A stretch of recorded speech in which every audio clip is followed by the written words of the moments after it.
دوستوں، سب سے پہلے یہ بتا دوں کہ یہ مجموعہ بے مثال ہے، بہت اعلیٰ ہے، لیکن یہ غلط موقع پر لانچ ہوا ہے۔ ایسا میں نے کیوں کہا، یہ ویڈیو میں آگے بتاؤں گا۔ قبل الطاف حسین قریشی کا محبت کا زمزم بہہ رہا ہے پڑھا تھا۔ وہ ایسا نوحہ تھا جو آنے والے سامعین پر تھا۔ یہ اور بات ہے کہ اس نوحے کے متن کو سمجھنے کی کوشش نہیں ہوئی اور وہ سانحہ رونما ہو گیا۔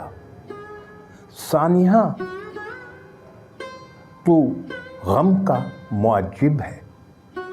اس غم کی رویداد کا میلہ سا سج گیا۔ بہتوں نے لکھا، سچے واقعات بھی لکھے اور فکشن بھی لکھے گئے۔ صدیق سالک نے میں نے ڈھاکہ ڈوبتے دیکھا لکھا تو فل ایکشن میں طارق اسماعیل ساگر نے کمانڈو کے عنوان سے لکھا۔ اس کے بعد بھی بہت ساری کہانیاں ان کے قلم سے سطح کرتاس پر بکھری۔ سلمیٰ آوان نے ان سے کچھ ہٹ کر تنہا لکھا، جو اپنے آپ میں انفرادیت کا حامل تھا۔ دیگر زبانوں میں بھی لکھا گیا۔ انگلش میں بھی بہت ساری تحریریں سامنے آئیں، خاص کر سید غلام شبیر فاطمی کا escaped from junction of massacre of East Pakistan. Shaheen Kamal نے تو غضب کی تحریروں کا ایک مجموعہ سامنے لایا۔ ان کے قلم سے لکھی کتھائیں دل کو چیر گئیں۔ کتھا اجڑے دیار کی اس مجموعے میں بہت ساری اس سانحے پر مبنی تحریریں تھیں۔ اور بھی بہتوں نے لکھا، نام کہاں تک گنواؤں۔ خود میں نے بھی کئی ناول لکھے، مثلاً غازی، میری منزل، میرا رستہ، فراق، اور کہانیاں تو بے تحاشا لکھی کہ خود مجھے بھی تعداد یاد نہیں۔ گویا کہ اس سانحے کو بہت سارے قلم کاروں نے اپنی انداز میں پیش کیا۔ ایک سے ایک کہانی لکھی، ناول لکھے، لیکن اس وقت اسی پس منظر میں لکھی گئی تحریر میرے سامنے ہے۔ وہ اپنے آپ میں منفرد ہے۔ یہ ایک چھوٹے سے بچے کی خود نوشت ہے جو اس وقت 11 یا 12 سال کا ہوگا۔ اس بچے نے